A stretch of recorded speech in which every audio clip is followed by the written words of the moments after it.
12 మంది శిష్యులను పిలిచి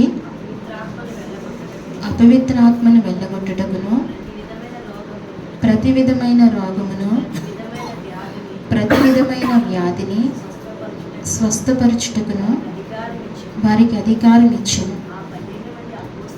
ఆ 12 మంది అపోస్తుల పేర్లు ఏమనగా, మొదటి పేతురు అనబడిన సీమోను, అతని సహోదరుడగు ఆంద్రేయ, జెబెదయి కుమారుడగు యాకోబు, అతని సహోదరుడగు యోహాను, ఫిలిప్పు,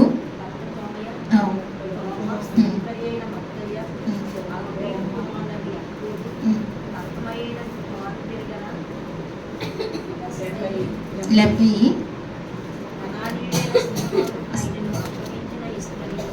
యోధ. చాలండి, చిన్న ప్రార్థన చేసుకుందాం. పరిశుద్ధుడా, నీకు వందనాలు, స్తోత్రాలు ప్రభువా. చదవబడిన ఈ లేఖన భాగాన్ని మాకు విరిచి వడ్డించండి. మా మధ్యన నీ పరిశుద్ధాత్మ సంచారణ జరుగుతున్నందుకే నీకు స్తోత్రాలు ప్రభువా. మా నేత్రములు, మా మనస్సు అంతా నీ వైపు చూసే ఆ కృపను మీరు మాకు దయచేయండి. ఆనాడు మోషే మిమ్మల్ని చూసినట్లుగా, మీ స్వరము విన్నట్లుగా ఆ భాగ్యమును మాకందరికీ దయచేయండి. మాట్లాడుతున్నది మనిషి కాదు, నీ ఆత్మని నాయన ప్రభా గ్రహింపు మాకు అనుగ్రహించి తండ్రి. నాయన ప్రభా, నీవే మమ్మల్ని బలపరిచి తండ్రి నాయన నీ స్వరము మా హృదయంలో చేరడానికి కృప దయచేయమని ప్రభా. మరి ఈ మధ్యాహ్న కాల సమయంలో మీరు నాయన ఏమి మాట్లాడబోవాలనుకుంటున్నారో నాయన ప్రభా, స్వేచ్ఛగా మీరు మాట్లాడమని, వాక్యమును ధారాళముగా రానియకుండా అడ్డుపరుస్తున్న చీకటి శక్తులను మీరు లయపరిచి నీ కృపతో ఈ స్థలమును మమ్మల్ని అందరినీ నింపి నడిపించమని, దీనంతటినీ మీ దయగల హస్తములకు అప్పగించుకుంటూ, అయ్యా ప్రభా, అల్పురాల్ని, దీనరాల్ని నన్ను సంపూర్ణంగా నీ సిలువ చాటు మరుగుపరుచుకోండి. అయ్యా నాయన ప్రభా, నీ జ్ఞానము లేని జ్ఞానహీనురాలను ప్రభా, నీ జ్ఞానముతో నింపి నాయన నువ్వు వాడుకుని బలపరుచుకోమని, కృప దయచేయమని స్తుతించి ప్రార్థించి నా రక్షకుడైన యేసుక్రీస్తు నామములో అడిగి వేడుకుంటున్నాము తండ్రి, ఆమేన్. చదవబడిన వాక్యములో అంశం ఏంటంటే, ఆనాటి ఆయన శిష్యులకు, ఈనాటి దైవ సేవకులకు రోగములపైన అన్నిటిపైన అధికారం ఇవ్వబడినది. ఇది అంశం అండి. అయితే చదవబడిన వాక్యంలో ఏమన్నదంటే, ఆయన తన 12 మంది శిష్యులను పిలిచి అపవిత్రాత్మను వెళ్ళగొట్టుటకును, ప్రతి విధమైన రోగములను, ప్రతి విధమైన వ్యాధిని స్వస్థపరచుటకును వారికి ఏమిచ్చారండి? అధికారం ఇచ్చారంట.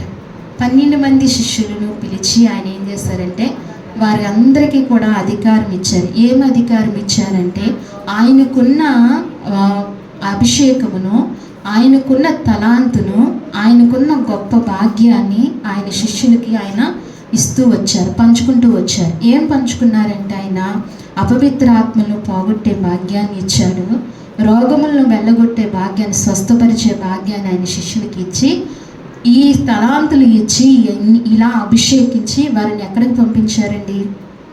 వారిని ఎక్కడికి పంపించారు? సువార్తకు పంపించారు. వాళ్ళని బయటకు పంపించారు, ఇన్ని ఇచ్చి పంపించారు. అయితే శిష్యులు వారిగా దేవుణ్ణి వెంబడించలేదు కదా. శిష్యులు వారిగా దేవుణ్ణి వెంబడించలేదు. యేసుప్రభు వారు ఏం చేశారండి? వాళ్ళని పిలిచారు. ఏం చేశారండి? వాళ్ళని పిలిచారు. వారిలో ఏమి చూసి ఆయన పిలిచారంటే, వారిలో చదువును చూసి వారిని పిలవలేదు. ఏం చూసి పిలవలేదండి? చదువును చూసి పిలవలేదు. వారు ఎవరనని వాక్యం సెలవిస్తుంది? విద్య లేని పామరులని దేవుని వాక్యం సెలవిస్తుంది. మనుషులు చూసే కోణం వేరు, దేవుడు చూసే కోణం వేరు. మనుషులు ఒకలాగా చూస్తే దేవుడు మరొకలాగా చూస్తాడు. అయితే దేవునికి సమస్తమును తెలుసు, దేవునికి మరుగైనది ఏదీ లేదు. మనుషులు పై రూపం చూసి ఏదైనా అనగలుగుతారు, కానీ దేవుడు అంతరంగములు ఎరిగినవాడు. ఆయన పిలిచిన శిష్యులను విద్య లేదు, వారికి లోకంలో ఘనత లేదు, లోకంలో పేరు లేదు, లోకంలో ఏమీ వారికి అర్హత లేని వారుగానే ఉండిపోయారు. వాళ్ళు చేపలు పట్టే జారర్లని కూడా కొంతమంది వారి దేవుడు పిలుచుతూ వచ్చారు. అంటే జ్ఞానులను సిగ్గుపరచడానికి ఎవరిని ఆయన వాడుకున్నారండి? జ్ఞానము లేని వారిని, అర్హత లేని వారిని, ఏమీ కూడా వారికి తెలియని వారిని దేవుడు ఏం చేశాడండి, పిలుచుకుని, అంటే ఆయన ఉట్టి పాత్రను ఆయన పిలుచుకుని ఆయన ఆ పాత్రలో ఆయన నింపవలసింది నింపాడు. అంతే. ఏంటండి? నింపవలసింది నింపాడు. ఒకసారి దేవునికి మహిమ చెల్లిద్దామా? దేవునికి మహిమ కలుగును గాక. అయితే ఒట్టు పాత్రలో ఆయన పిలిచి ఆయన నింపవలసింది నింపాడు. ఆయన అందుకే ఏం చేశాడంటండి, వారిని అభిషేకించాడు. ఏమని అభిషేకించారంటే, దేవుడు అపవిత్రాత్మను పోగొట్టే దేవుడు యేసు ప్రభువుతో ఉన్నప్పుడు వారు ఏమీ చేయలేకపోయారు. యేసు ప్రభువుతో ఉన్నప్పుడు మనిషికి ఒక టైం వస్తుంది కదా, దేవుడు ఏర్పరుస్తూ ఉంటాడు. వారికి ఇవ్వాల్సిన సమయంలో వారికి ఇస్తూ ఉంటాడు. ప్రతిసారి వారు ఇదిగానే ఉండడు. ఎందుకంటే మానవుడు జీవిత కాలం అంతయు ఘనతతోనే బ్రతికితే ఏమవుతాడండి, అహంకారి అవుతాడు. ఎందుకంటే యేసు ప్రభు వారి దేవుని దగ్గర ఉన్న దోతే ఏం పోయిందండి, అహంకారము పోయింది కదా. దేవుని దగ్గర ఉంటూ దేవుని ప్రభావమును అనుభవిస్తూ దేవుని కిరణాలు అనుభవిస్తూ ఆయన మహిమా తేజస్సును అనుభవిస్తున్న ఆదోతే గర్వంతో పడిపోయింది. అందుకే మానవుడు కూడా ఎల్లకాలం ఒకలాగా ఉంటే ఏమవుతాడంటండి, ఖచ్చితంగా పడిపోతాడు. అందుకే దేవునికి తెలుసు ఎప్పుడు ఏ మనిషిని లేపాలో, ఎప్పుడు ఏ మనిషిని తగ్గించాలో, ఎప్పుడు ఏ మనిషిని ఎలా చేయాలో ఆయనకు తెలుసు. ఆయన వాడుకుంటారు. అయితే శిష్యుల విషయంకి వచ్చేటప్పటికి ఆయనతో ఉన్నప్పుడు, యేసు ప్రభు వారితో ఉన్నప్పుడు వారు ఏమీ చేయలేదండి. యేసు ప్రభు వారు ఒకసారి అంటారు, ఒక మనిషి అంటాడు, నీ శిష్యులు ఏమీ చేయలేకపోయారు. నీ శిష్యులు ఏమీ చేయలేకపోయారు. ఎందుకు చేయలేకపోయారంటే వారు ఏం లేదు, వారిలో విశ్వాసము లేదు, వారిలో ప్రార్థనా శక్తి కూడా లేదు. ఏమి లేదంటండి, ఉపవాస ప్రార్థన. ఇది దేని వల్ల పోతుంది అన్నాడు దేవుడు, కేవలము ఉపవాస ప్రార్థన వల్లే దీన్ని పోతుందని. అంటే ఉపవాస ప్రార్థన కూడా వారు చేయలేని స్థితిలో. ఎందుకని చేయలేని స్థితిలో ఉన్నారంటే, బలమైన దేవుడు, గొప్ప దేవుడు వారితో ఉన్నారు. వారికి ఆ కొదవ తెలియకుండా ఆయనతో తిరిగేస్తూ వచ్చారు, ఆయనతో జీవిస్తూ వచ్చారు. ఎందుకంటే ఆయన చూసుకుంటున్నారు, ఆయన చేస్తున్నారు, ఆయన వెనకాల వీళ్ళు వెళ్తున్నారు. వీళ్ళు ఏమీ చేయలేరు. కానీ ఆయన యేసుక్రీస్తు ప్రభు వారు మరణించి ఆయన పరలోక రాజ్యం వెళ్ళిపోయిన తర్వాత వీరు ఎలా చేశారండి, వీరు ఎలా చేశారు, ఆయన కంటే ఎక్కువగా చేశారు. ఆయనకంటే ఎక్కువగా అద్భుతములు చేస్తూ వచ్చారు. ఆయనకంటే ఎక్కువగా దురాత్మలు పోగొడుతూ వచ్చారు. ఆయనకంటే ఎక్కువగా అనేకమైన రోగములను వెళ్ళగొడుతూ వచ్చారు. పేతురు అలా వెళ్తుంటే ఆయన నీడ పడిన వారి రోగములు ఏమైపోయినాయి అంటండి. ఎంత గొప్ప భాగ్యమో తెలుసా. ఈనాడు దైవజనుల్ని గౌరవించలేని స్థితి, దేవుని పనివానిగా మన్నించలేని స్థితి, గౌరవించలేని స్థితిలో లోకము ఇప్పుడే కాదు ఆనాటి నుంచి కూడా ఉంది. పేతురు, యోహానులను, ఆనాడు శిష్యులను ఏం చేశారు? వారు ఆదిమ సంఘాలు కడుతున్న వారిని ఏం చేశారండి, హతసాక్షులు చేశారు. వాళ్ళని ఎంతో హింసించారు, వాళ్ళని ఎంతో అభ్యంతరం పరిచారు, వాళ్ళని ఎంతో నలిపేశారు. అయితే ఈనాడు కూడా మరలా అదే జరుగుతుంది. ప్రవీణ్ గారిని కదా, పగడాల ప్రవీణ్ గారిని చూసారు, ఎంత దుస్థితో చూడండి. ఆయన వీడియోలు చూస్తున్నప్పుడు ఎంత భయంకరంగా బాధ అనిపిస్తుందో. ఆయన ఏం చేశారు, ఆయన సిద్ధాంతం మీద పోరాడుతున్నారు. సిద్ధాంతం మీద పోరాడే వ్యక్తులకి అనేకమైన శత్రువులు ఉంటూ ఉంటారు. నిజంగా ఆయన ఎంత గొప్ప దైవజనుడు, ఎంత మంచి దైవజనుడో. అలాంటి దైవజనుడు పోగొట్టుకున్నందుకు క్రైస్తవ లోకము ఎంతైనా లోటుగానే ఉంటుంది. కానీ అలాంటి దైవజనుడు పోయిన అనేక మంది దైవజనులు లేవాలని మనం మరింతగా ప్రార్థన చేయాలి. ఆయన మనసు చాలా గొప్ప మనసు అండి. ఆయనకి 2 ఆడపిల్లలు. అయితే 2 ఆడపిల్లలు ఉన్నప్పటికీ ఇంకా అనేకమైన అనాథ ఆడపిల్లలను తెచ్చుకుని ఏం చేస్తున్నారు, ఆయన పెంచుతున్నారు.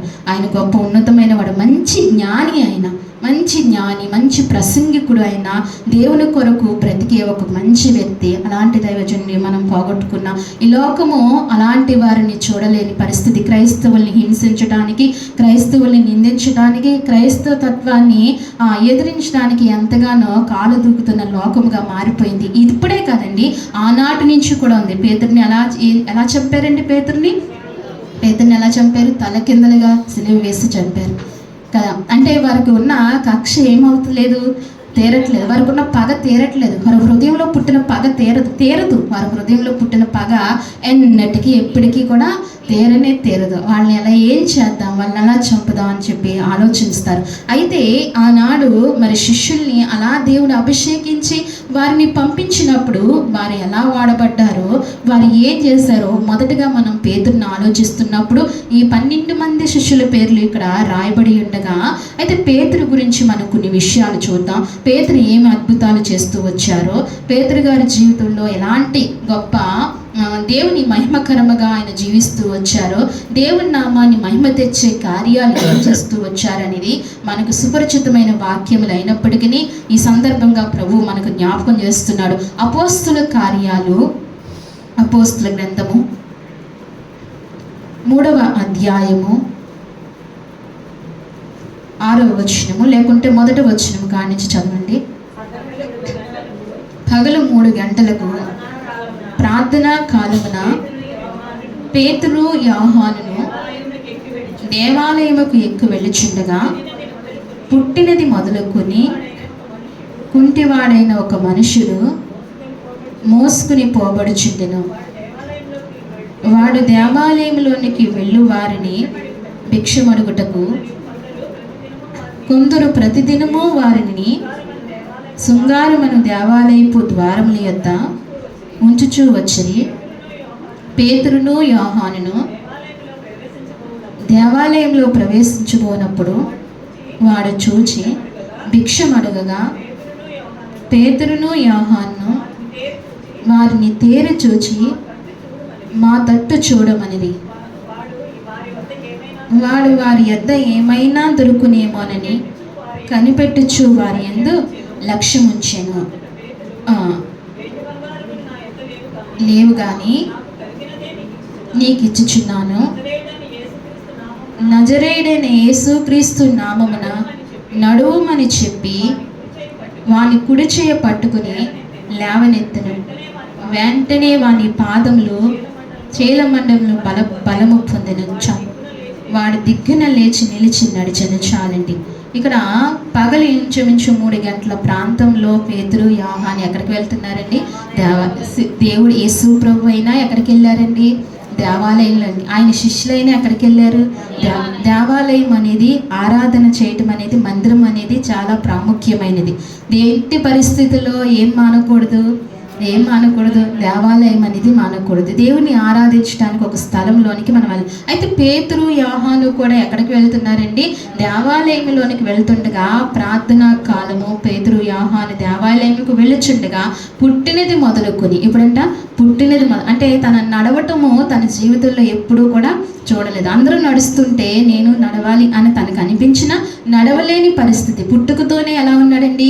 కాళ్ళు లేని వానిగా. వాడిని తీసుకొచ్చి అనేక మంది తీసుకొచ్చి ఎక్కడ కూర్చోబెడుతున్నారు?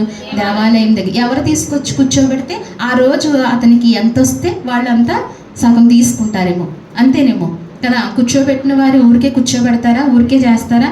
మనుషులు ఎవరైనా ఊరికే సాయం చేస్తారా? కానీ ప్రతిదినము వస్తున్నాడంట. ఎలా వస్తున్నాడండి?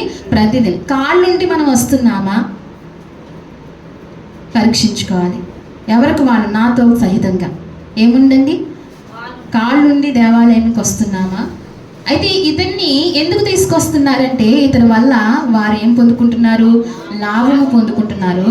కొంతమంది తీసుకొచ్చి అక్కడ కూర్చోబెడుతున్నారంట దేవాలయంలో. అందుకు వచ్చినది సగం తీసుకుని మళ్ళీ ఉదయం తీసుకొచ్చి కూర్చోబెడు. ఇలాగా తన జీవితంలో జరుగుతూ వస్తుంది. అయితే ఒక దినమున పేతురు యోహాను దేవాలయానికి వచ్చాడు. అందరి వెనక తేరు చూసినట్లుగా పేతురు యోహాను వెనక కూడా ఏం చూస్తున్నాడండి? చూస్తున్నాడు. అందరూ మనం కూడా అంతే. ప్రతి సమయంలో, ప్రతి కష్టంలో, ప్రతి నష్టంలో మనం ఏం చేస్తామండి? మనుషుల వైపుకు చూస్తూ ఉంటాం. ఏం చేస్తామండి? మనుషుల వైపు చూస్తాం. మనుషుల వైపు చూసినంతసేపు ఈ పుట్టి గుడ్డివానికి లేనట్లుగా మన జీవితంలో కూడా అదే జరుగుతుంది. ఎప్పుడైతే పేతురు యోహాను వైపుకు తేరు చూశాడో అప్పుడే ఇతనికి ఏం కలిగిందండి? కాళ్ళు కూర్చుని స్వస్థత కలిగింది. అతనికి రావలసిన దీవెన వచ్చింది. ఏమొచ్చిందండి? అతనికి రావలసిన, ఎప్పుడైతే మనము నిజరక్షకుడైన యేసుక్రీస్తు వైపుకు తేరు చూస్తామో అప్పుడు ఏమవుతుందండి?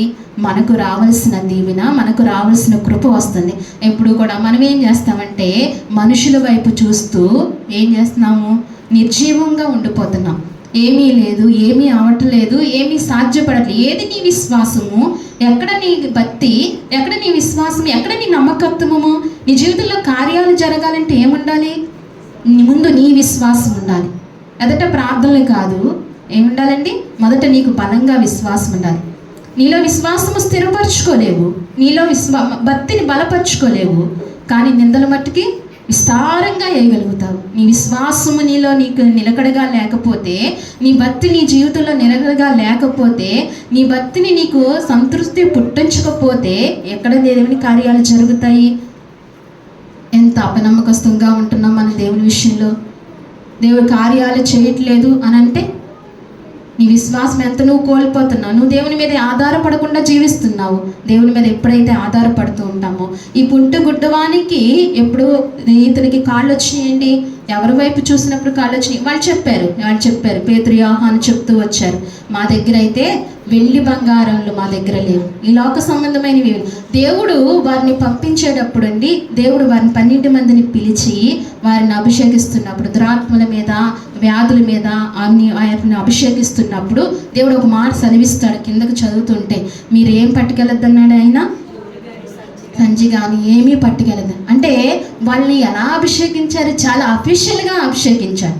అంటే చాలా అఫీషియల్గా వెళ్ళమన్నాడు. ఎలా వెళ్ళమన్నాడండి? దేవుని స్వార్థ ప్రకటించినప్పుడు ఎలా వెళ్ళాలి? ధీటుగా వెళ్ళాలి, రారాజు బిడ్డలుగా వెళ్ళాలి. ఈనాడు చూసిన వారు ఏమంటారంటే, రకరకాలుగా దేవుని బిడ్డలుగా దేవాలయంలోనికి నీట్గానే రావాలి, మంచిగా నీకున్నంతలోనే మంచిగానే రావాలి. అన్యులు వెళ్తున్నారు. ఎలా వెళ్తున్నారు? అన్యులు ఎలా వెళ్తున్నారండి? వ్యర్థమైన గుళ్ళకి ఎలా వెళ్తున్నారు? ఎన్ని నగలు నింపుకుని, ఎంత పట్టు చీరలు కట్టుకుని వెళ్తున్నారు. వాళ్ళని ఎవరైనా ఏమైనా అనగలుగుతున్నారా? దేవుని జీవము గల దేవుని సన్నిధికి, ఉన్నతమైన దేవుని సన్నిధికి ఎలా రావాలి? మనం రాజు బిడ్డలంగానే మనం ఉండాలి. ఎలా ఉండాలండి? రాజు బిడ్డలంగానే మనం ఉండాలి. దేవుని ఘనంగానే స్తుతించాలి. వేదనంగా మనం స్తుతిస్తాం. ఆ దేవుని ఎలా స్తుతించాలి? ఘనంగానే స్తుతించాలి. దేవుడు ఇంకనూ మనల్ని ఏం చేస్తాడు? నా బిడ్డ నన్ను ఈ రీతిగా మహిమపరుస్తుంది, తన ప్రవర్తన ద్వారా, తనకున్న దీది ద్వారా నన్ను మహిమపరుస్తుందని దేవుడు ఏం చేస్తాడు? ఇంకనూ మన ఉన్నతంగానే చూస్తాడు. ఈరోజు సేవకుల్ని ఉన్నతంగా చూడలేని పరిస్థితిలో క్రైస్తవ లోకం అలా ఉండిపోతుంది. దేవుని ఏం చేయాలి? దేవుడు చాలా అఫీషియల్గా పంపించాడు. శిష్యుల్ని ఎలా పంపించాడండి? ఏం చేశాడు? వాళ్ళని ఏమీ పట్టుకెళ్ళద్దు. ఏం పట్టుకెళ్ళద్దు అన్నాడు? సంజయనను ఏమైనాను పట్టుకెళ్ళొద్దు అన్నాడు. మిమ్మల్ని ఎవరైతే వెళ్ళిన చోట చేర్చుకుంటారో, ఎలాగా? మనస్ఫూర్తిగా హృదయాన్ని హత్తుకుని ఎవరైతే చేర్చుకుంటారో వారింటినే మీరు బస చేయండి, మీరు ఉండండి. ఒకవేళ మీరు చేర్చుకోలేదనుకోండి, సమాధానం ఏమవుతుందంట? తిరిగి మళ్ళా వాళ్ళ దగ్గరికే వస్తుంది. అంటే దైవజనుడి దగ్గర ఏముంటుందండి? దేవుని సమాధానం ఉంటుంది. దైవజనుడి దగ్గర ఏముంటుంది? దేవుని అభిషేకం ఉంటుంది. ఎందుకంటే పిలుచుకుని వాడుకుంటున్నాడు, ఊరికే కాదు. మళ్ళీ ఆ సమాధానం తిరిగి మనం పొందుకోవాలంటే ముందుగా ముఖ్యంగా ఉండవలసింది మన హృదయంలో మంచిగా ఏముండాలండి? మన హృదయంలో మంచిగా. వీళ్ళని ఎలాగే ఏమీ పట్టుకెళ్ళకుండా సువార్త చేయమన్నాడు. అలాగే చేశారు వాళ్ళు. చాలా నీట్గా వెళ్ళి సువార్త చేసుకుంటూ వచ్చారు. యూదయ, సమరయ ఆ ప్రాంతాలన్నీ కూడా ఏం చేశారు? వాళ్ళు సంఘాలు కట్టుకుంటూ వచ్చారు. ఏం చేశారండి? సంఘాలు కట్టుకుంటూ వచ్చారు. దేవుడు వారి కృప వారికి తోడుగా ఉంటూ సంఘాలు కట్టుకుంటూ వచ్చారు. ఈ రీతిగా వారు పనిచేస్తూ దేవుని స్వార్థను ప్రకటిస్తూ హతసాక్షులుగా మారిన మంది శిష్యులు ఎంతోమంది ఉన్నారు. అలాగే రెండవ మాటగా అదే గ్రంథంలో 4వ అధ్యాయము 10వ వచనంలో చూస్తే,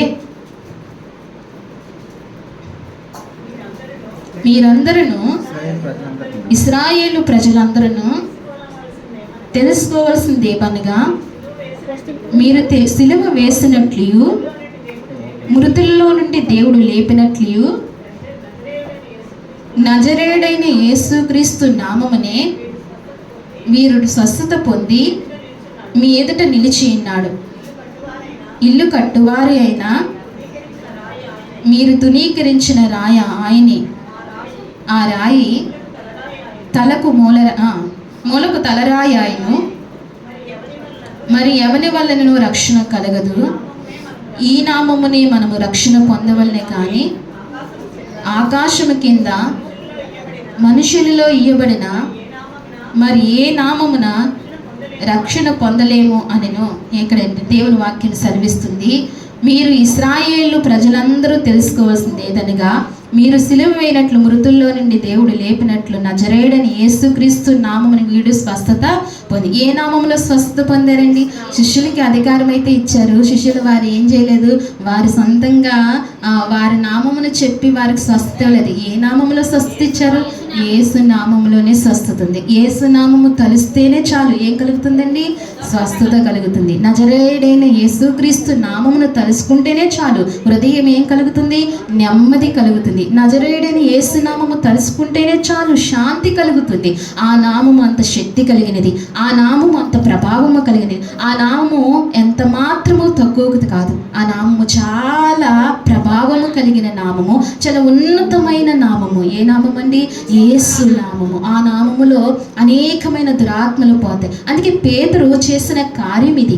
ఎవరు చేసిన కార్యము? పేతురు చేసి యేసు నామములో తప్ప వీడు స్వస్థత కలగలేదు. యేసు నామములోనే స్వస్థత కలిగిందని చెప్తూ అంటున్నాడు ఆయన, ఇల్లు కట్టువారు మీరు తునీకరించిన రాయి ఆయనే. ఎవరండి? ఎవరిని తునీకరించారు? సమాజం ఎవరిని తునీకరించింది? యేసు ప్రభువుని తునీకరించింది. ఆయన్ని ఏం చేశారండి? ఆయన్ను తీసి పాడేశారు, తునీకరించారు ఆయన. కానీ అది ఏమైంది? ఆ రాయి తలకు మూల రాయి అయింది. అంటే ఆ నామము చాలా ప్రభావం. ఆ రాయి లేనిదే ఏది కట్టబడదు, కట్టినా నిలవదు మాట. ఆ రాయి ఉండాలి. ఎక్కడ ఉండాలండి రాయి? పునాది రాయి అది ప్రతి హృదయంలో ఉండాలి. అందుకే ఆ రాయి తలకు మూలరాయను. మరి ఎవరి వలనను రక్షణ కలగదు. ఇది సత్యము. దేవునికి మహిమ కలుగును కాక. ఎవరి వలన ఏం కలగదండి? రక్షణ అసలు కలగనే కలగదు. ఎవరి వలన కలగదు రక్షణ. దేని వలన రక్షణ కలగదు. ఎవరి వల్ల రక్షణ కలుగుతుందండి? యేసయ్య నామమునే రక్షణ కలుగుతుంది. ఈ నామములోనే మనకు రక్షణ పొందవలని, కానీ ఆకాశము కింద మనుషుల్లో ఇవ్వబడిన మరి ఏ నామము రక్షణ పొందలేమని చెప్పను. ఇప్పుడే కాదు, ఎప్పటి నుంచి చెప్పుకొస్తున్నారండి ఈ సువార్త? ఎప్పటి నుంచి చెప్పుకొస్తున్నారు? యేసుక్రీస్తు ప్రభు వారు వెళ్ళిపోయిన కానించి ఈ సువార్త చెప్తూనే ఉన్నా. అప్పటి నుంచి చెప్పినా ఇప్పటికీ సంపూర్ణంగా పొందిన వారు ఎవరైనా ఉన్నారా? ఎంత చెప్పినా ఎవరు పొందినవారు లేరు. దేవుని కృప ఉన్నవారు పొంది మారు మనసు కలిగి వారు రక్షణ పొందుకున్నారు. అయితే ఏ నాటి నుంచి సువార్త చెప్పబడుతుందో, ఎప్పటి నుండి దేవుని నామము ప్రకటించబడుతుందో, ఇలా దేవుని నామము ప్రకటించిన వారిని కక్షతో చూస్తున్నారు. ఏం చేస్తున్నారండి? కక్షతో చూస్తున్నారు. ప్రవీణ్ నన్ను ఎంతగా దారుణంగా చంపారు. ఎందుకని? ఆయన చంపవలసిన అవసరం వారికి ఎందుకు వచ్చింది? యేసు నామమును ప్రకటిస్తున్నారు కాబట్టి, సత్యాన్ని బోధిస్తున్నారు కాబట్టి. ఆయన ఏ కోవలోకి వెళ్ళిపోయారండి? ప్రవీణ్ ఏ కోవలోకి వెళ్ళిపోయారండి? అంత సాక్షులు కావాలి. నిజంగా మనం కూడా ధన్యులమే. ఎందుకు చెప్పనండి? ఈ తరములో మనం చూస్తుండగా ఈ తరములో ఆయన ఏమయ్యారు కదండి. అందు కూడా మనం ధన్యులం అనుకోవచ్చు. వారి కుటుంబం ఇచ్చిందండి, వారి భార్య స్టేట్మెంట్ ఇచ్చారు, నా భర్త మనసు పగ తీర్చుకునే మనసు కాదు, మీరు కూడా దయించి ఎవరు వచ్చిన వారు ఎవరు కూడా పగ తీర్చుకోవద్దు అని చెప్తూ ఆమె స్టేట్మెంట్ ఇచ్చారు. నిజంగా ఎంత మంచి మనసు కలిగితే ఒక పక్కన భర్తను పోగొట్టుకున్న పగ తీర్చుకోమని ఒక్క మాట ఆవిడ చెప్పు ఉంటే వెనకాల ఎంత బలం ఉందో తెలుసా? క్రైస్తవులు ఎంతమంది వచ్చారో తెలుసండి. ఆయన వద్దని చెప్పి, ఎందుకు? అది ఎవరి ప్రేమ? మనుషుల్లో నుండి వచ్చింది కాదు, అది ఎక్కడి నుండి వచ్చింది? అది దేవుని ప్రేమ. అలా చేస్తూ వచ్చారు వాళ్ళు సువార్తను. నాడు గొప్ప భాగ్యంలోనికి వెళ్ళిపోయాడు. ఇప్పుడు వచ్చేటప్పుడు మందిరంలోనికి వచ్చేటప్పుడు అక్కడ చిన్నపేటలోనండి పెద్ద వేశారు, పోస్టర్ వేశారు. ఆయన ఎంత టీవీగా ఉన్నాడో తెలుసండి. అసలు నిజంగా పరలోక రాజ్యంలో దేవుని ఒక క్లిప్పింగ్ కూడా చూడటం జరిగింది. ఎలాగంటే ఆయన వెళ్తుంటే పరలోకానికి దేవుడే వచ్చి ఆయన్ను తీసుకుని హత్తుకుని చేసుకున్నట్టుంది. నిజంగా ఎంత భాగ్యంలోనికి వెళ్ళిపోయాడు, ఎంత గొప్ప భాగ్యంలోనికి వెళ్ళిపోయాడు. వెళ్ళేటప్పుడు చూడండి అక్కడ ఎంత టీవీగా ఉన్నాడు. నిజమే, దేవుని బిడ్డలంగా అందరం కూడా అంత టీవీగా బ్రతకాలి, అంత టీవీగా ఉండాలి. ఎందుకంటే మన దేవుడు రారాజు, గొప్పవాడైన ఆయన శక్తిమంతుడు, ఎక్కడ ఆయన తీసిపాడేయడానికి వీలేదు. ఆయన ఉన్నతుడు, ఆయన లోకాన్ని సృష్టించిన సృష్టికర్త, ఆయన సర్వము ఆయనదే. ఆయన లేకుండా ఇసుక రేణువు కూడా పుట్టలేదే, ఆయనదే. ఆయన మహిమాన్వితుడు. అలాంటి దేవుని కలిగిన మనం కూడా అలాంటి దేవుని కలిగిన వారము కాదు, అలాంటి దేవుని బిడ్డలం. ఎవరమండి మనం? దేవుని బిడ్డలం. ఈరోజు ఎమ్మెల్యే కూడకో కూతురు అయితే ఎంత గర్వం అండి వరకు బయటకు వస్తే, మరి మనకి ఇంకెంత గర్వం ఉండాలి, మనం ఇంకెంత ఇదిగా ఉండాలి. ఎప్పుడు చూసి నాకు ఇది లేదు అది లేదు అనుకుంటూనే దీనంగానే మనం జీవిస్తే అలా కుదరదు. మనం ఎలా ఉండాలంటండి, ఉన్నా లేకపోయినా ఎవరు చూసుకుంటారు? ఆయన చూసుకుంటారు. అది ఆయన మీద వేయాలి, అది ఆయన పని. అది మన పని ఏంటండి? దేవుణ్ణి మహిమపరచడం, దేవుని ఘనపరచడము. ఏనాడు శిష్యులను పంపించినట్లుగా మనం కూడా రాజ్య సువార్త గురించి ప్రకటించడము. అయితే వీరు ఈ రీతిగా చేస్తూ వచ్చారు. దేవుని నామము గొప్పది, దేవుని నామము ప్రభావం కలిగిందని చెప్తూ వచ్చారు. అదే అపోస్తుల గ్రంథంలో 9వ అధ్యాయంలో 34వ వచనం చూస్తే,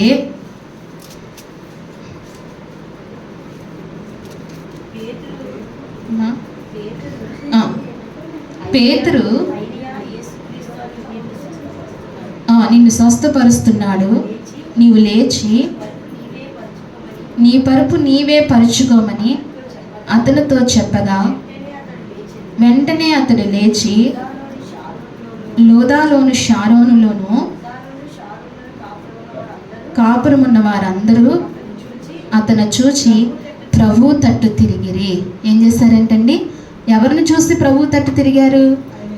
అయినయ్యను చూసి ప్రభువుని తట్టు తిరిగారు. ఎందుకంటే కార్యము ఏం చేయబడింది? కార్యము జరగబడింది. ఏ నామములో జరగబడింది కార్యము? యేసు నామములో కార్యం జరగబడింది. కాబట్టి అక్కడ ఉన్న బిడ్డలందరూ ఎవరి వైపు చూశారండి? దేవుని వైపు చూశారు. ఈనాడు మన జీవితంలో అనేకమైన కార్యాలు మనకు జరగాలి, మనకు అవసరము. కానీ మన అవసరాలు తీర్చబడాలంటే ఎక్కడ తీర్చబడుతుందండి? యేసయ్య నామములోనే తీర్చబడుతుంది. ఆ శక్తిగల నామంని మనం పట్టుకుంటే కనుక, ఆ గ్లిప్పు పట్టుకుంటే కనుక మనం కూడా బలంగా ఎదగగలుగుతాం. అయితే మనం ఎదుగుతూ అనేక మందిని ప్రభు తట్టు చూడగలిగే కృపనిస్తాం. మనం మన ప్రవర్తన బట్టి, లేకపోతే మనం జీవించే జీవితాన్ని బట్టి ఎవరి వైపుకు చూసేలాగా ఉండాలండి? ప్రభు. ఈ అయినయ్య అనే కుమారుల వైపు చూస్తూ అనేక మంది ఎవరి వైపుకు తిరుగుతూ వచ్చారండి? ప్రభు వైపుకు. ఇది అన్ని కార్యాలన్నీ ఎవరు చేస్తూ వచ్చారు? యేసు నామములో ఎవరు చేస్తూ వచ్చారని? పేతురు గారు చేస్తూ వచ్చారు. పేతురు చేస్తూ వచ్చారు. ఇవన్నీ పేతురు చేస్తూ వచ్చారు. పేతురు బలంగా వాడబడుతూ వచ్చారు. అసలు పేతురు గారు ఒక్క వర్తమానం ఇస్తే ఎంతమంది మారు మనసు పొందారండి? 3000 మంది. ఆయన ప్రసంగికుడు. ఎవరండి? పేతురు గారు ప్రసంగికుడు. ఆయన ఎవరు? స్వస్థతా వరములు కలిగిన వాడు. ఆయన ఎవరు? దురాత్మలు పోగొట్టగలిగిన శక్తిమంతుడు ఆయన. పేతురు బలమైన సువార్త చేస్తూ వచ్చారు. అభిషేకాన్ని దేవుడు అందరికీ ఇస్తూ వస్తాడు. అందరము పొందుకోగలిగిన శక్తిలో ఆ ప్రార్థనా జీవితంలో మనం అందరము ఉండాలి. అంటే ఈ అయినయ్యాన్ని బట్టి ఆ తట్టు ప్రభు తట్టు తిరిగిరు.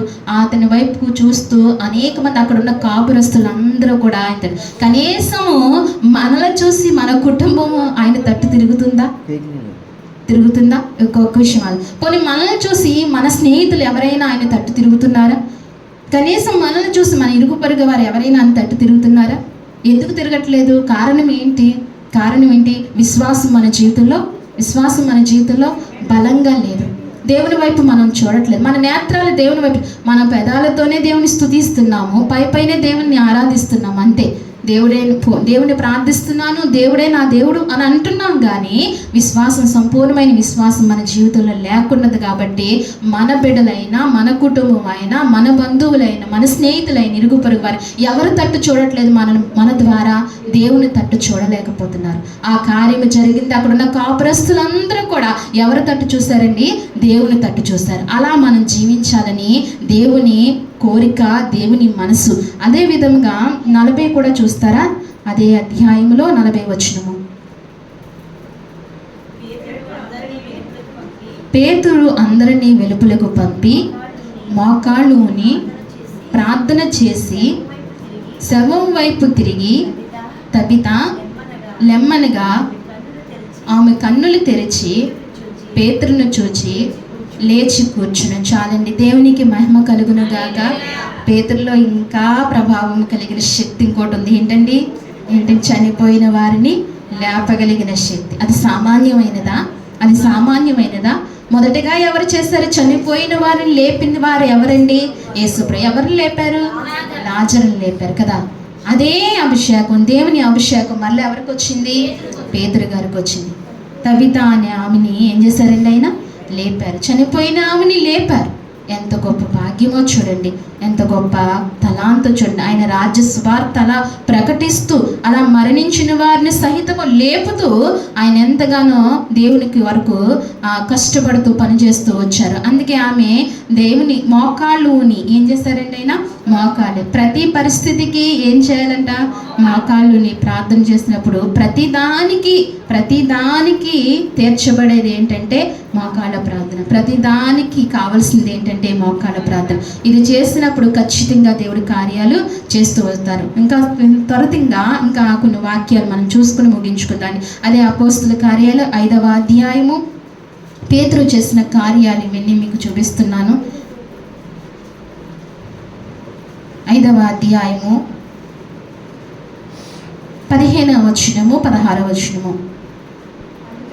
అందుచేత పేతురు వచ్చుచుండగా జనులు రోగులను వీధిలోనికి తెచ్చి వారిలో ఎవరి మీదను అతని నీడైనను పడవలనని మంచముల మీద పరుపుల మీద వారిని ఉంచిరి.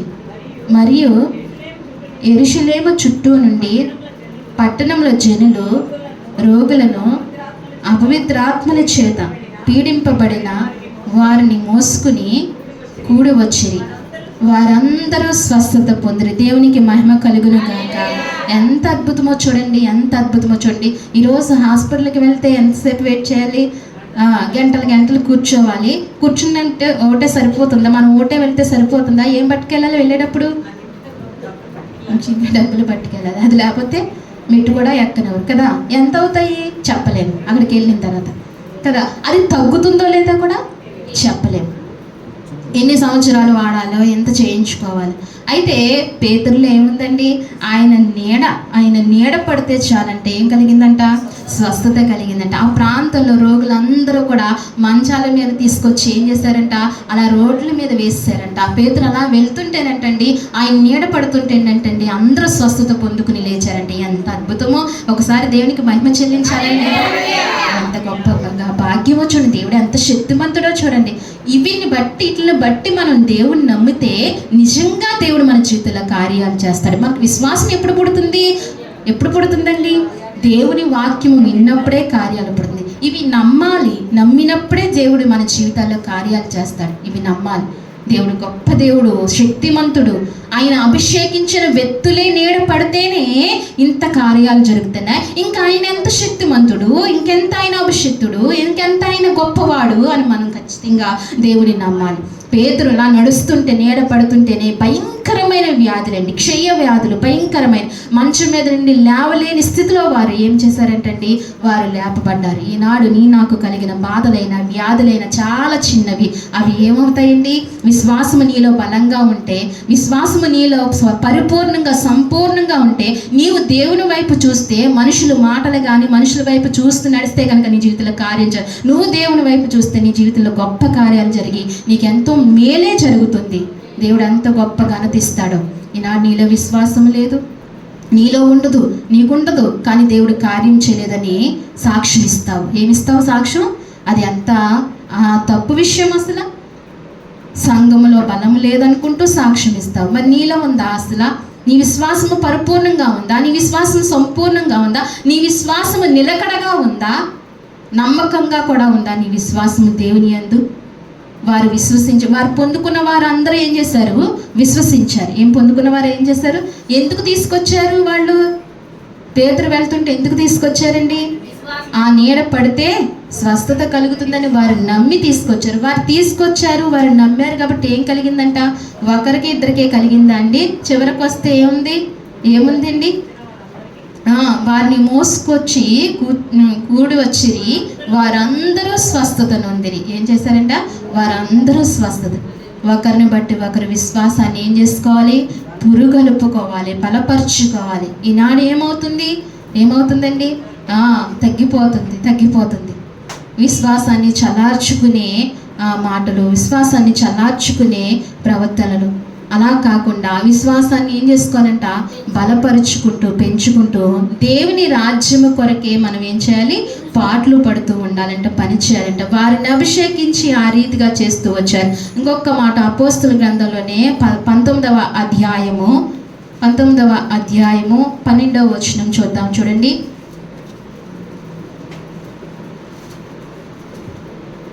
అతని శరీరమునకు చదవండి.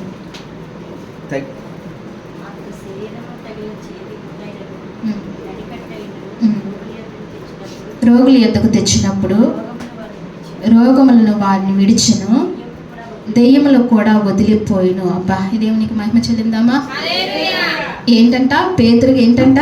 అతని శరీరము తగిలిన చేతి గుడ్డైనను నడికట్టైనను. అబ్బా, పేతురు దగ్గర ఉన్న ఏంటండి? పేతురు దగ్గర ఉన్న చేతి గుడ్డ అంటే కర్చీపైన నడికట్టు, పేతురు కట్టుకున్న టవల లాంటి నడికట్టు, అది కూడా ఎవరికి తగిలితే స్వస్థత వచ్చిందంట? అబ్బా, ఎంత అభిషేక్తుడండి, ఎంతగా అభిషేకం పొందినవాడు పేతురు. అతని చేతి గుడ్డ కూడా అనంటండి ఇలాగ రోగం మీద వేస్తే ఏం కలుగుతుందంట? ఎంత దైవజనుడు, ఎంత దేవునితో సహవాసం చేస్తే, ఎంత మోకాళ్ళ ప్రార్థన చేస్తే అంత కృప పొందుకున్నాడు పేతురు. నేను మీకు ఇప్పుడు చూపించినవన్నీ పేతురు చేసినవే. ఎవరు చేసినవి అండి? పేతురు చేసినవే. పేతురు నీడలో ఏముంది? యేసుక్రీస్తు ప్రభువుల్లో నీడలో ఏముంది? అలాగా అభిషేకించారు వారిని, శిష్యులని. పేతురు వస్త్రంలో ఏముంది? స్వస్థత. చేతి గుడ్డలో ఏముందంట? నడికట్టులో ఏముందంట?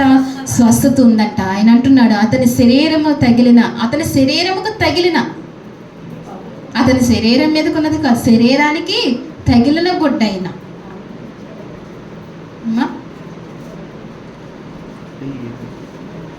ఓకే ఓకే పౌలు. అయితే ఆయన శిష్యులందరికీ కూడా ఈ కృపిస్తూ వచ్చాడు ఆయన. ఎవరు? ఆయన శిష్యులందరికీ కూడా ఈ కృపిస్తూ వచ్చాడు. పేతురు కొన్ని కార్యాలు చేస్తూ వచ్చారు, పౌలు గారు కొన్ని కార్యాలు చేస్తూ వచ్చారు.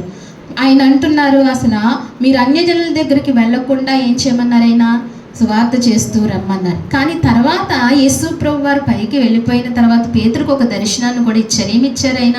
పేతురుకి దర్శనము మీకు గుర్తుందా? ఏమి ఇచ్చారైనా? ఒక దుప్పటిని దింపి ఏం చేశారైనా? అన్ని రకాల జంతువుల్ని అందులో ఉంచి ఏం చేయమన్నారు? తినమన్నారు. ఎలాగ నిషిద్ధమైనవి తింటాము ప్రభువా అంటే, నేను ఇచ్చాను కదా నువ్వు తినవలసింది అంటే, దేవుడు ఎప్పటికైనా ఆయన మార్చుకుంటూ ఆయన చిత్తానుసారంగా చేస్తూ ఉంటారు. అయితే పేతురు చేసిన కార్యాలు కూడా గొప్పవి, అలాగే పౌలు కూడా అంతకంటే ఎక్కువ చేస్తూ వచ్చారు. ఆయన శిష్యుల్ని ఆయన అభిషేకించారు, అంతే. ఆయన అభిషేకించారు. ఆయన అభిషేకము ఎవరికి దిగిందండి? ఆయన శిష్యులకు దిగుతూ వచ్చింది. ఎవరికి దిగుతూ వచ్చింది? ఆయన శిష్యులకు దిగుతూ వచ్చింది. ఎలాగైతే యేసుక్రీస్తు ప్రభువారు ఎలాగైతే ఆయన మేలు చేస్తూ గొప్ప అభిషేకంతో నడిచారో అదే అభిషేకం వారి శిష్యులకు కూడా. అలాగనే తర్వాత తరము వారికి కూడా ఏమైంది? దిగుతూనే వచ్చింది. ఇంతకాలము దేవుని సువార్త ప్రకటింపబడుతుంది, ఇంతకాలము దేవుని కార్యాలు జరుగుతున్నాయంటే అభిషేకం ఎలా దిగుతుందండి? అలాగే దిగుతుంది. మనం కూడా ఆశిస్తే, ఆశపడితే, కోరుకుంటే ఖచ్చితంగా మన మీద కూడా ఏముంటుంది? అభిషేకం ఖచ్చితంగా దిగుతుంది. అభిషేకం కావాలని కోరుకోవాలి. ఏం కావాలని కోరుకోవాలి? అభిషేకం కావాలని కోరుకోవాలి. దేవుని ఆత్మ కావాలని కోరుకోవాలి. ఆదివారం ఆరాధనకు వచ్చినప్పుడు ప్రభువా నీ ఆత్మ మాతో ఉంచయ్యా, అలాగే మేము వెళ్ళేటప్పుడు నీ ఆత్మ మాతో మీరు రావాలి ప్రభువా అని కోరుకుంటే ఖచ్చితంగా ఆయన మనతోనే వస్తాడు. మన జీవితంలో గొప్ప కార్యాలు ఆయన చేస్తుంటాడు. నువ్వు పూర్ణ హృదయంతో ఆయన ఆరాధించే ఆరాధన బట్టే ఉంటుంది నీ జీవితంలో కార్యాలు జరగటానికి. ఏంటుంటుందండి? నువ్వు ఎప్పుడైతే పూర్ణ హృదయంతో అన్నీ మర్చిపోవాలి, అందరినీ మర్చిపోవాలి, వాళ్ళ లోపాలు మర్చిపోవాలి. నువ్వేం చేయాలి? దేవుని మాత్రమే జ్ఞాపకం చేసుకోవాలి. మనం ఏం చేయాలండి? దేవుని మాత్రమే జ్ఞాపకం చేసుకోవాలి. ఆయన్నే మనం మొదట ఉంచుకోవాలి. అప్పుడే మనం ఏం చేయాలి? పూర్ణ ఆత్మతో, పూర్ణ మనసుతో ఆయన్ని ఆరాధించినప్పుడు ఆయన ఆత్మ మనతో వస్తుంది, ఆయన అభిషేకం మనతో వస్తుంది, ఆయన కృప మనతో వస్తుంది. ఆయన కృప లేనిదే ఏమీ చేయలేం, ఏమీ చేయలేం. ఏదైనా చేయగలదామా అనుకోగలదామా? ఏమీ చేయలేం. ఏం కావాలండి? ఆయన కృప కావాలి. ఆయన శిష్యులు ఆయన కృపతోనే నడిచి అనేకమైన అద్భుతాలు చేశారు, అనేకమైన స్వస్థత కార్యాలు. ఎవరి కొరకు జీవించారు? వారు దేవుని కొరకు జీవిస్తూనే వచ్చారు, రాజ్య సువార్త కొరకు జీవిస్తూనే వచ్చారు. పేతురు గారు ఇంతగా చేస్తూ వచ్చారు. పేతురు అంత స్వస్థత కలిగిన వ్యక్తిగా ఉన్నారు. అందుకే దేవుని కొరకు ఏం చేయాలి? సంపూర్ణమైన విశ్వాసంలో మనం నిలబడతాం. ఆ అంశం ఏంటండి? ఆనాటి శిష్యులకు ఉన్న అభిషేకం ఈనాటి దైవజనులకు కూడా అభిషేకం. అందుకే ఈనాడు దైవజనులు కూడా ఏం చేయబడుతున్నారండి? హింసింపబడుతున్నారు. ఈనాడు దైవజనులు కూడా ఏం చేయబడుతున్నారు? దూషింపబడుతున్నారు. ఈనాడు దైవజనులు కూడా ఆనాటి శిష్యుల వలె ఎంతో నిందలకు, కష్టాలకు, అవమానాలు పాలవబోతున్నారు. ఎందుకంటే ఇది కేవలము దేవుని స్వార్థ గురించి.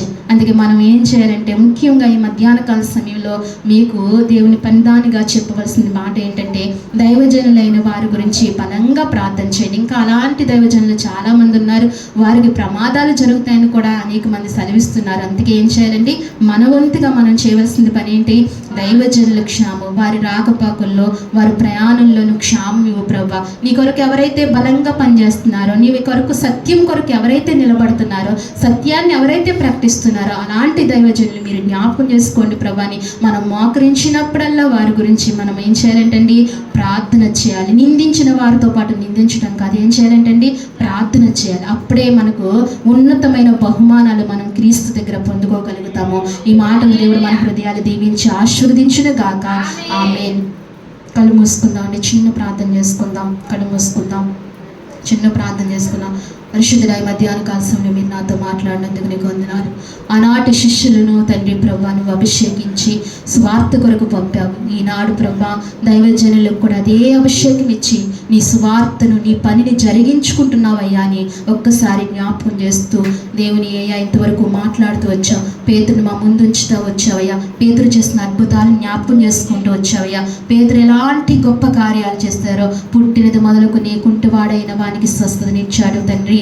అయ్యా ఇదిగో మరి ఎంతో మందిని నాయన ప్రవ్వా మరణించిన వారిని సహితం లేపాడు ప్రవ్వా. రోగులని తన నీడ పడినప్పుడు స్వస్థత కలిగిందని ఒకసారి విన్న వాక్యాన్ని బట్టి దేవునికి ప్రార్థిస్తూ, ప్రవ్వా అట్టి కృపలో మమ్మల్ని, అట్టి విశ్వాసంలో మమ్మల్ని నిలుపని చిన్న ప్రార్థన చేసుకుంటే కనుక మనం దేవునికి కృప మనకు దొరుకుతుంది. మన మధ్య తల్లి చిన్న ప్రార్థన చేస్తారు.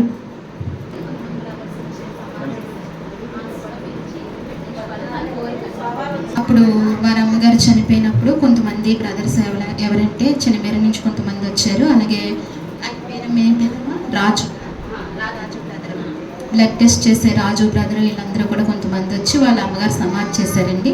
వాళ్ళందరినీ కూడా పిలిచి మన సంఘంతో పాటు అన్నీ కూడా పిలుచుకుని ప్రార్థన పెట్టించుకోవాలని ఆమె కోరిక. అప్పటి నుంచి అలా ఉండిపోయిందంట. 14వ తారీఖు సంవత్సరం పెట్టించుకుందాం అనుకుంటుంది. ప్రార్థనలో జ్ఞాపకం చేసుకోండి. అలాగే ఈరోజు బాబు పుట్టినరోజు, మరి వారి డాడీ కేక్ తీసుకురావడానికి వెళ్ళారు. మనం చివరి ప్రార్థన చేసుకుని దీవెని కూడా తీసుకుని రెడీగా ఉందాం. అప్పుడు కేక్ కట్ చేసే వరకు మీరు అందరూ ఉండాలి. మీరు చిన్నోడిని దీవించి వెళ్ళాలని ఆశపడుతున్నారు వారు. అలాగే మన సంఘ కార్యక్రమాలు జ్ఞాపకం చేసుకోండి. శుక్రవారం ఉపవాస కూడిక, ఆదివారం తిరిగి ఆరాధన, ప్రతిరోజు సాయంకాలం 7:30కి ఇక్కడ ప్రార్థన కూడికలు జరుగుతున్నాయి. నా మాట ఎవరు వినట్లేదు, నా మాట ఎవరు వినట్లేదు.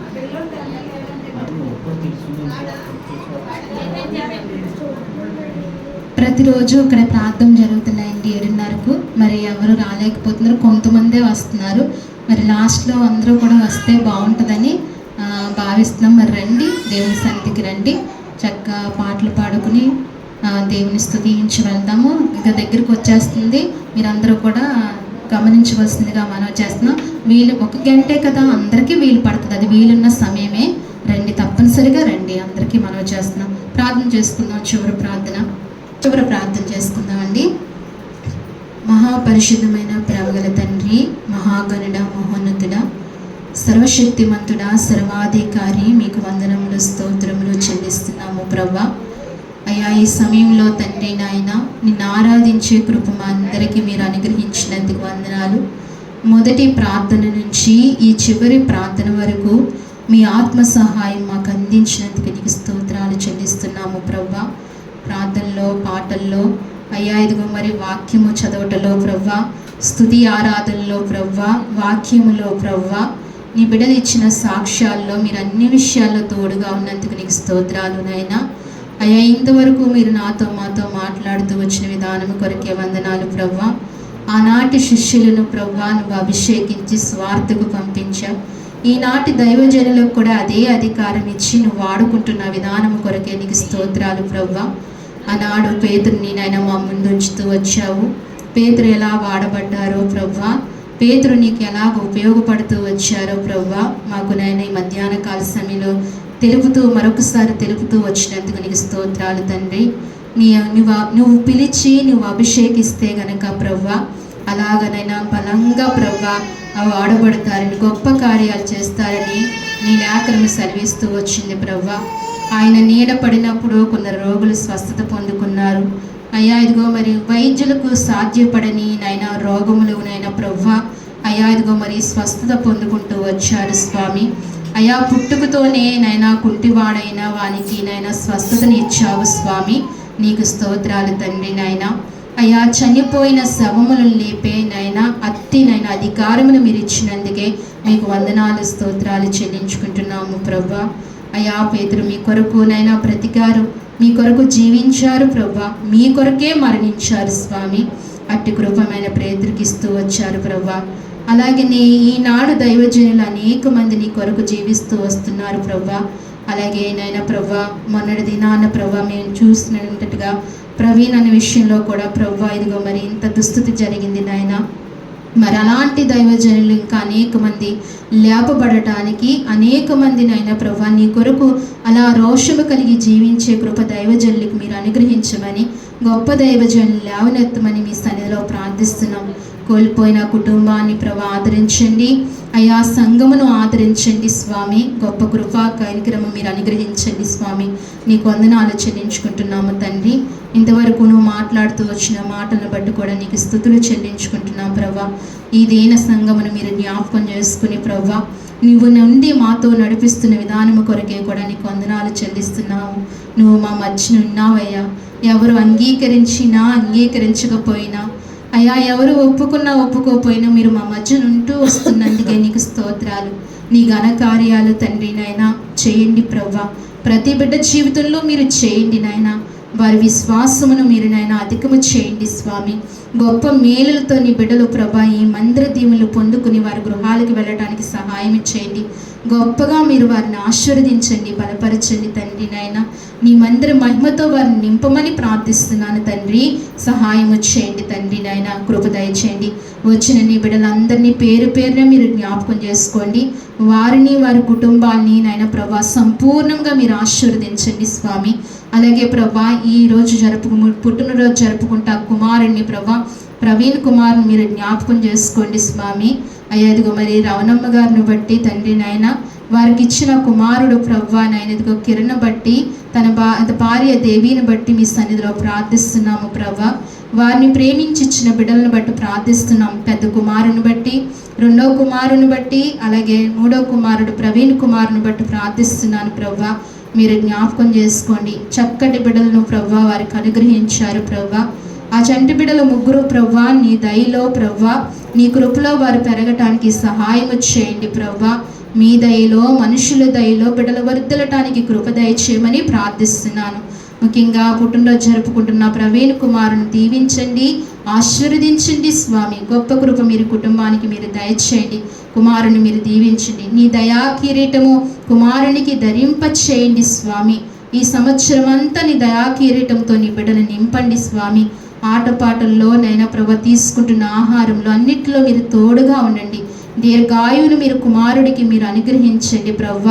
అన్న వస్త్రములకు ఆయురారోగ్యాలకు ఏ లోటు లేకుండా నీ కుమారుని మీరు దీవించమని ఆశీర్వదించమని మేమందరము నీ నామములో అడుగుచున్నాము తండ్రి. సహాయం చేయండి ప్రభా. ఆ చంటి బిడ్డను మీరు జ్ఞాపకం చేసుకోమని ప్రార్థిస్తున్నాం ప్రభా. ఇక్కడున్న మా అందరినీ కూడా అదే విధమైన దీవులతో దీవించి ఆశీర్వదించండి.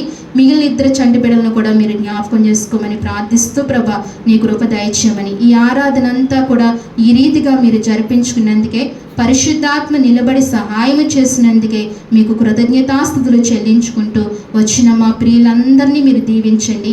అలాగే వారి కష్టార్జితంలో తీసుకొచ్చి నీకు కానుకలు అర్పించిన బిడ్డలను దీవించి ఆశీర్వదించి వారికి రావాల్సిన బహుమానాలు, వారికి రావాల్సిన దీవులు మీరు దయచేయండి. ఆకాశవాకులు ఇప్పి వారిని దీవించండి. వారి అవసరతలు తీర్చమని అడుగుచు అయ్యా నీ కృప దయచేయమని ఇంకనూ నాయన రాని బిడ్డలతోనైనా నువ్వు మాట్లాడి నాయన నడిపించుకోండి ప్రభా. మరొక అవకాశం వారికి దయచేయండి స్వామి నాయన. ఎందుచేతైతే రాలేకపోతున్నారో ప్రభా, ఆ బిడ్డల్ని మీరు బలపరచండి తండ్రి నాయన. మీ సన్నిధికి వచ్చే కృపాభాగ్యాలు వారికి దయచేయండి ప్రభా. నీ వైపు చూసే కృపను మీరు మా అందరికీ అనుగ్రహించి నడిపించమని, దీవించమని నాయన. ఈ వార ప్రార్థనలన్నిటి కూడా మీరు జ్ఞాపకం చేసుకోమని, ప్రతిదినము జరుగుతున్న ప్రార్థనలు కూడా మీరు దీవించి ఆశీర్వదించమని, ఈ ప్రాంతాన్ని దీవించమని, మా సంఘంలో ఉన్న పెద్దలు మీరు జ్ఞాపకం చేసుకోండి. పెద్ద వయసులో ఉన్నారు, మంచి ఆరోగ్యాలు దయచేయమని ప్రార్థిస్తూ, అలాగే ఇప్పుడు సాక్ష్యం ఇచ్చిన బిడ్డలను కూడా దీవించండి.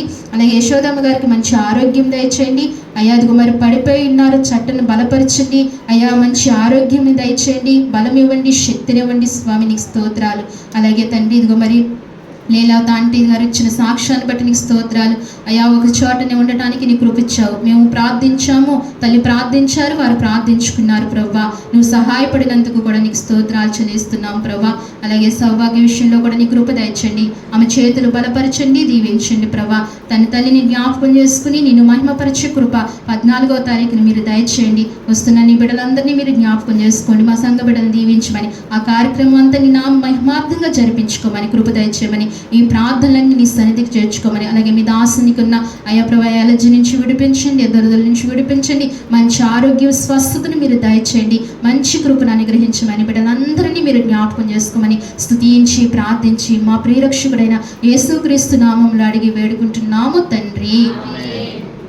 మన తండ్రి అయిన దేవుని ప్రేమయు, కుమారుడైన యేసుక్రీస్తు కృపయు, పరిశుద్ధాత్మ అన్యోన్య సహవాసము మనకు మన కుటుంబాలకు సార్వత్రిక సంగమునకును ఇప్పుడును ఎల్లప్పుడూ సదాకాలము దేవుడు తోడైండి నడిపించును గాక. ఆమేన్.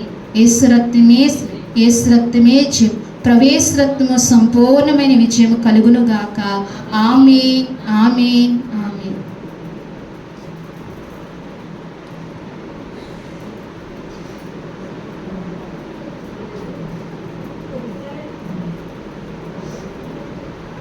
అందరికీ వందాలమ్మా, అందరికీ వందాలండి. నాయన ఇక మూడో బాబు భక్తి ఈరోజు ప్రభా సంవత్సరం అంతా బిడ్డని కాపాడవుతుంది తీసుకుంటారు. మంచి ఆరోగ్య బలము శక్తిని తెచ్చండి. ముగ్గురు బిడ్డను ప్రభా తండ్రి నీ సన్నిధిని ఎదుగుటకు నేను వారిని సహాయం.